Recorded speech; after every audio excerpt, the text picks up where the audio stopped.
مغرب میں اسلام کو ناپسند کرنے کی اصل وجہ خود مسلمان کیوں ہیں؟ یورپ میں اسلاموفوبیا سے خوف کیوں آتا ہے؟ سینئر صحافی اور پروگرام کیپٹل ٹاک کے میزبان حامد میر نے جنگ میں اپنے حالیہ کالم میں اسلام اور اسلاموفوبیا سے متعلق گہرا تجزیہ کر دیا۔ حامد میر لکھتے ہیں، امریکہ اور یورپ میں اسلاموفوبیا ایک انڈسٹری بن چکی ہے اور مسلم دنیا میں بھی مغرب دشمنی ایک سیاسی و مذہبی کاروبار ہے۔ امریکہ اور یورپ نے آپس میں بھی لڑنا شروع کر دیا ہے اور مسلمانوں سے لڑنے کی بھی تیاری کر رہے ہیں۔ دوسری طرف مسلمان آپس میں ایک دوسرے کو تو قتل کر ہی رہے ہیں، لیکن کچھ ایسے بھی ہیں جو امریکہ اور یورپ میں اسلام نافذ کرنے کا شوق رکھتے ہیں اور اس مقصد کے لیے خودکش حملوں کو بہترین راستہ سمجھتے ہیں۔ مغرب میں اسلام اور مسلمانوں کے خلاف نفرت پھیلانے والوں کی سب سے بڑی طاقت وہ مسلمان ہیں جو بم دھماکوں کے ذریعے بے گناہ اور غیر مسلح شہریوں کو قتل کرتے ہیں۔ مسلم ممالک میں انتہا پسندوں کی سب سے بڑی طاقت ٹیری جونز جیسے امریکی پادری ہیں، جو کبھی قرآن مجید کو نذر آتش کرنے کا اعلان کرتے ہیں اور کبھی اسلام کے خلاف کتابیں لکھ کر پیسے کماتے ہیں۔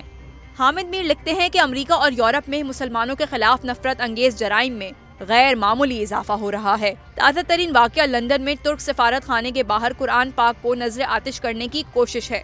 یورپی ممالک میں دائیں بازو کی سیاسی جماعتیں زور پکڑ رہی ہیں جو مسلمانوں سمیت ایشیا اور افریقہ سے آنے والوں کو اپنی سرزمین سے نکالنا چاہتی ہیں۔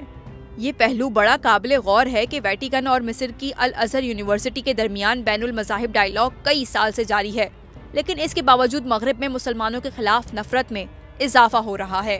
قرآن اور نبی کریم حضرت محمد صلی اللہ علیہ وآلہ وسلم کی گستاخی کے واقعات مسلسل جاری ہیں۔ عام تاثر یہ ہے کہ توہین اسلام کے یہ واقعات 11 ستمبر 2001 کو امریکہ میں القاعدہ کے حملوں کا رد عمل ہیں۔ یہ بہت بڑی غلط فہمی ہے۔ مغرب میں توہین قرآن اور توہین رسالت کی تاریخ بہت پرانی ہے۔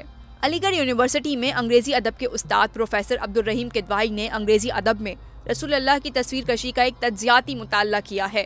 حامد میر نے بتایا کہ 1649 میں الیگزینڈر واس نے قرآن مجید کا پہلا انگریزی ترجمہ کیا اور اس ترجمے میں بہت سا جھوٹ شامل کر کے اسلام کو بدنام کرنے کی کوشش کی۔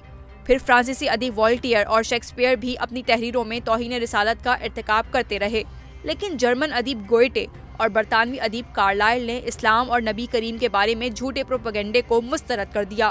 کارلائل نے نبی کریم کو ایک رول ماڈل قرار دیا، جس کے بعد امریکی سائنسدان مائیکل ہارٹ اور جرمن تاریخ دان این میری شمل سے لے کر برطانوی مصنفہ کیرن آرمسٹرانگ تک کئی مغربی ادیبوں نے نبی آخری الزمان کی سچائی اور عظمت کو تسلیم کیا۔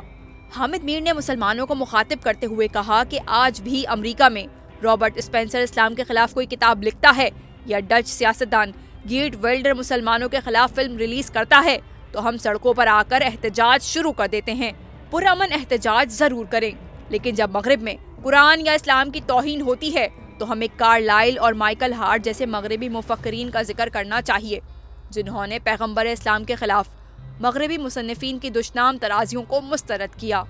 حامد میر لکھتے ہیں کہ سنسکرت کے ممتاز عالم اور الہ آباد یونیورسٹی کے پروفیسر پنڈت وید پرکاش اپادھیا نے ایک کتاب کل کی اوتار اور حضرت محمد کے نام سے لکھی۔ انہوں نے اپنی کتاب میں دعویٰ کیا کہ ہندوؤں کی مذہبی کتاب میں پیغمبر اسلام کا ذکر کل کی اوتار کے نام سے ملتا ہے، جس کا مطلب آخری رسول صلی اللہ علیہ وآلہ وسلم ہے۔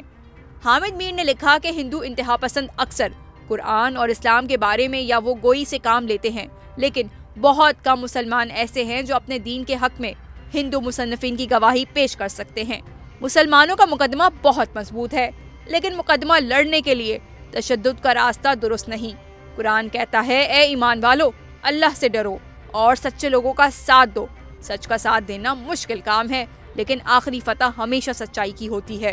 حامد میر نے آخر میں لکھا کہ مسلمانوں کو اپنے کردار سے اپنے دین کی سچائی ثابت کرنی چاہیے۔ جب ہم ایک دوسرے کے ساتھ ہی انصاف نہیں کرتے تو اپنے دین کا دفاع کیسے کریں گے؟ اگر ہم چاہتے ہیں کہ ہمارے دین کے خلاف جھوٹ نہ بولا جائے اور ہمارے خلاف نفرت نہ پھیلائی جائے تو ہمیں اپنے کردار میں وہ خصوصیات پیدا کرنی چاہیے تاکہ مغرب میں توہین قرآن اور توہین رسالت بند ہو جائے۔